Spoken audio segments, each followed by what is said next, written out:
Hi all, welcome back to Sudeep's English council. ഞാൻ സുദീപ് സോമൻ തടത്തിൽ. ഇന്ന് നമുക്ക് നോക്കാം പുതിയൊരു ടോപ്പിക്. സോ കുറച്ച് ദിവസങ്ങളായിട്ട് നമ്മൾ പഠിച്ചുകൊണ്ടിരിക്കുന്നത് സ്പോക്കൺ ഇംഗ്ലീഷ് ഫോർ ബിഗിനേഴ്സ് ആണ് അല്ലേ? അതിൽ കുറേ ടോപ്പിക്സ് നമ്മൾ ഓൾറെഡി നോക്കിക്കഴിഞ്ഞു. ഒരു കാര്യം ചോദിക്കുന്ന വിധവും അതുപോലെ തന്നെ നമുക്ക് നോർമലി ഒരു കാര്യം പറയേണ്ട കുറച്ച് കാര്യങ്ങളൊക്കെ നമ്മൾ ഓൾറെഡി നോക്കിയിട്ടുണ്ട് ഇപ്പം തന്നെ. സോ ഇന്നത്തെ ക്ലാസ്സിൽ നമ്മൾ ഡിസ്കസ് ചെയ്യാൻ പോകുന്നത് നമുക്കൊരു കാര്യം ചെയ്യാം എന്ന് പറയുന്ന രീതിയാണ്. ഷാലിൻ്റെ ഉപയോഗം. ഷാൽ എങ്ങനെ ഉപയോഗിക്കണം, എവിടെ ഉപയോഗിക്കണം, അല്ലെങ്കിൽ അതിൻ്റെ അർത്ഥം എന്താണ്, അതെങ്ങനെയൊക്കെയാണ് ഉപയോഗിക്കേണ്ടത്, എന്തിനു വേണ്ടിയാണ് ഉപയോഗിക്കേണ്ടത് എന്ന് വളരെ ഡീറ്റെയിൽഡ് ആയിട്ട് നമുക്ക് ഈ ഒരു ക്ലാസ്സിലൂടെ നോക്കാം. ഷാൽ എന്ന് പറഞ്ഞാൽ ചെയ്യാം എന്നാണ്. ഓക്കെ, നമുക്ക് ഗ്രാമാറ്റിക്കൽ രീതി പോകുമ്പോൾ ഇതിലൊക്കെ ഒരുപാട് വേറബിൾസും വേറെ റീസൺസും ഒക്കെ ഉണ്ട്. എന്നാൽ പോലും നമുക്ക് വളരെ സിമ്പിളായിട്ട് ഡയറക്റ്റ് ആയിട്ട് ഉപയോഗിക്കാൻ പഠിക്കാം. സോ ഷാൽ എന്ന് പറഞ്ഞാൽ ചെയ്യാം, അത്രയേ ഉള്ളൂ. ഷാൽ എന്ന് പറഞ്ഞാൽ നമുക്കൊരു കാര്യം ചെയ്യാമെന്ന് നമ്മൾ പറയുന്നൊരു വാക്കാണ് ഷാൽ. സോ ഇതിനകത്ത് നോർമലി ഷാൽ ഉപയോഗിക്കുന്ന രണ്ട് വാക്കുകൾക്കൊപ്പം മാത്രം, ഐ ആൻഡ് വി. ഐയോടൊപ്പവും വിയോടൊപ്പവും മാത്രമാണ് ഷാൽ ഉപയോഗിക്കുന്നത്. ഐ എന്ന് പറഞ്ഞാൽ ഞാൻ, വി എന്ന് പറഞ്ഞാൽ നമ്മൾ. ഇപ്പൊ ഞാൻ ഒരാളെ ഉള്ളെങ്കിൽ ഐ എന്ന് എനിക്ക് പറയാം, ഞാൻ. ഞങ്ങൾ ഇവിടെ രണ്ടു പേരുണ്ടെങ്കിൽ, എൻ്റെ ഒപ്പം ഒരാളും കൂടെ ഉണ്ടെങ്കിൽ എനിക്ക് ഞാൻ എന്ന് പറയാൻ പറ്റില്ല. അപ്പൊ ഞാൻ എന്ത് പറയണം? ഞങ്ങൾ എന്ന് പറയണം അല്ലേ? അപ്പം ഞങ്ങൾ എന്ന് പറയുന്ന വാക്കാണ് വി. അപ്പം ഈ ഐയോടൊപ്പവും വിയോടൊപ്പവും മാത്രമാണ് നമുക്ക് ഉപയോഗിക്കാൻ സാധിക്കുക നമ്മുടെ ഷാൽ. ഓക്കെ, അപ്പം അത് ഉപയോഗിക്കുന്ന രീതിയാണ് നമ്മൾ നോക്കുന്നത്. ഇപ്പൊ നോർമലി ഞാൻ ഒരു കാര്യം ചെയ്യാം അല്ലെങ്കിൽ ഞങ്ങളൊരു കാര്യം ചെയ്യാം എന്ന് പറയുന്ന ആ ഒരു രീതിയിലാണ് നമ്മൾ ഈ ഒരു ഷാൽ ഉപയോഗിക്കുന്നത്. ഓക്കെ, അപ്പം ഇപ്പോൾ ഫോർ എക്സാമ്പിൾ ഞാൻ പൊക്കോളാം, ഞാൻ പൊക്കോളാം എന്നാണെങ്കിൽ ഐ ഷാൽ ഗോ എന്ന് പറയുമ്പോൾ ഞാൻ പൊക്കോളാം എന്നുള്ള രീതിയിലാണ് നമ്മൾ പറയുന്നത്. ഓക്കെ, അതായത് വി ഷാൽ ഗോ എന്നാണെങ്കിൽ ഞങ്ങൾ പൊക്കോളാം. ഓക്കെ, ഞങ്ങൾ പൊക്കോളാം, കുഴപ്പമില്ല, അങ്ങനെ ഞങ്ങൾ പൊക്കോളാം എന്നുള്ളത് നമ്മളുടെ ഒരു കൺസെന്റ് അറിയിക്കുകയാണ്, നമ്മുടെ ഒരു സമ്മതം, ഞങ്ങൾ ഇന്ന കാര്യം ചെയ്തോളാം എന്നറിയിക്കുകയാണ്. അപ്പം ഞങ്ങൾ പൊക്കോളാം. അപ്പൊ വി ഷാൽ ഗോ എന്നാണെങ്കിൽ ഞങ്ങൾ പോയിക്കൊള്ളാം എന്നാണ് അതിന്റെ അർത്ഥം. ഇനി ഐ ഷാൽ ഹെൽപ്പ് യു എന്നാണെങ്കിലോ, ഞാൻ താങ്കളെ സഹായിക്കാം. ഐ ഷാൽ ഹെൽപ്പ് യു, ഞാൻ താങ്കളെ സഹായിക്കാം. ഒരാളൊരു ബുദ്ധിമുട്ടിൽ നിൽക്കുന്നു, നമ്മൾ അവരെ കണ്ടു, പെട്ടെന്ന് നമുക്ക് പറയാം ഐ ഷാൽ ഹെൽപ്പ് യു എന്ന് പറഞ്ഞാൽ ഞാൻ താങ്കളെ സഹായിച്ചു കൊള്ളാം എന്നാണ് അതിൻ്റെ അർത്ഥം.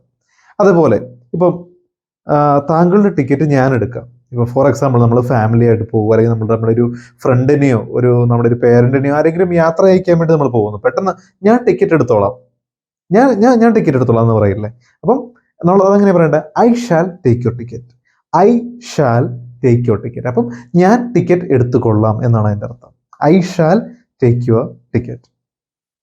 അതുപോലെ തന്നെ ഞാൻ ബില്ലടച്ചോളാം, ഞാൻ ബിൽ പേ ചെയ്യാം. അപ്പം I shall pay the bill. നമ്മൾ രണ്ടുപേര് ഫുഡ് കഴിച്ചിട്ട്, ഇപ്പൊ നമ്മൾ രണ്ട് ഫുഡ് കഴിച്ചു, ഞാൻ ബില്ലടച്ചോളാം എന്നാണെങ്കിൽ I shall pay the bill. ഇനി നമ്മൾ ആ ഒരു പാർട്ടയല്ല, പെട്ടെന്ന് വന്നപ്പോൾ ഒരു ബില്ല് അടയ്ക്കാനുണ്ട്, അപ്പം ഒരു ഹോസ്പിറ്റൽ ബില്ലായിക്കോട്ടെ, അപ്പം താങ്കളുടെ ബില്ല് ഞാൻ അടച്ചോളാം എന്നാണെങ്കിൽ I shall pay your bill. Your എന്ന് പറയുമ്പോൾ താങ്കളുടെ, അപ്പൊ I shall pay your bill, ഞാൻ താങ്കളുടെ ബിൽ അടച്ചുകൊള്ളാം എന്നാണ് അതിന്റെ അർത്ഥം. ഇന്ന് രാത്രിയിൽ ഞാൻ താങ്കളെ വിളിച്ചോളാം എന്നാണെങ്കിലോ, I shall call you tonight. I shall call you tonight. അപ്പൊ ഇന്ന് രാത്രി, ടു നൈറ്റ് എന്ന് പറഞ്ഞാൽ ഇന്ന് രാത്രി, ഈ ദിവസത്തെ രാത്രി എന്നാണ്. അപ്പം I shall call you tonight എന്ന് നമുക്ക് പറയാം. അതുതന്നെ ഞാൻ താങ്കളോടൊപ്പം വരാം എന്നാണെങ്കിലോ, ഞാൻ താങ്കളുടെ കൂടെ വരാം. I shall come with you, ഞാൻ താങ്കളുടെ കൂടെ വരാം. I shall come with you. Okay, അപ്പൊ ഐ ഷാൽ എന്ന് പറഞ്ഞാൽ ഞാൻ ചെയ്യാം, ഞാൻ ചെയ്യാം. അത് വരുന്ന കാര്യത്തിലാണെങ്കിൽ വരാമെന്ന്, ബില്ലടയ്ക്കുന്ന കാര്യത്തെങ്കിൽ ഞാൻ അടയ്ക്കാമെന്ന്. അപ്പം എൻ്റെ ഒരു കൺസെന്റ്, എൻ്റെ ഒരു സമ്മതം, ഞാൻ ചെയ്തു കൊള്ളാം എന്നാണ് നമ്മൾ ഈ ഐ ഷാൽ വഴി നമ്മൾ അറിയിച്ചു കൊള്ളുന്നത്. ഞാൻ ഇന്ന കാര്യം ചെയ്തു കൊള്ളാം എന്നാണ്, ഞാൻ ചെയ്തോളാം എന്ന്. അതുപോലെ ഐ ഷാൽ ഗെറ്റ് യു അൻ auto, I shall get you അൻ ഓട്ടോ എന്നാണെങ്കിലോ, ഞാൻ താങ്കൾക്ക് ഒരു ഓട്ടോ വിളിച്ചു തരാം, ഞാൻ താങ്കൾക്ക് ഒരു ഓട്ടോ വിളിച്ചു തരാം. ഇപ്പൊ നമ്മുടെ ഒരു ഫ്രണ്ട് ഉണ്ട്, ഫ്രണ്ടിന് പോകണം, അപ്പം ഞാൻ താങ്കൾക്കൊരു ഞാനിപ്പോ ഒരു ഇപ്പൊ നമ്മൾ താങ്കൾ എന്നൊക്കെ പറയുന്ന റെസ്പെക്റ്റ് ആണ്, ഞാൻ നിനക്കൊരു ഓട്ടോ വിളിച്ചു തരാം എന്നൊക്കെ ആണെങ്കിലും ഐ ഷാൽ ഗെറ്റ് യു അൻ ഓട്ടോ. ഓക്കെ, അങ്ങനെ നമുക്ക് പറയാം. അതുപോലെ തന്നെ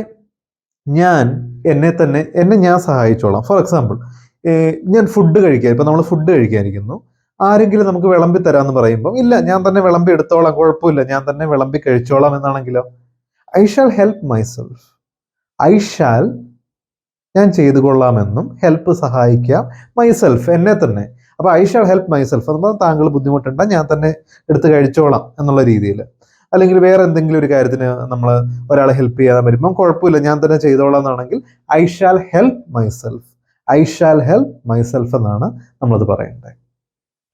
അപ്പം ഇന്ന് നമ്മൾ പഠിച്ചത് ഏതെങ്കിലും ഒരു കാര്യം ഞാൻ ചെയ്തു കൊള്ളാം അല്ലെങ്കിൽ നമ്മൾ ചെയ്തു കൊള്ളാം എന്നാണെങ്കിൽ ഓർക്കുക, ഞാൻ അല്ലെങ്കിൽ നമ്മളോടൊപ്പം മാത്രമേ വി നമുക്ക് ഷാൽ എന്നുള്ള ഈ വാക്ക് ഉപയോഗിക്കാൻ സാധിക്കുകയുള്ളൂ ചെയ്യാമെന്ന് പറയാൻ വേണ്ടി.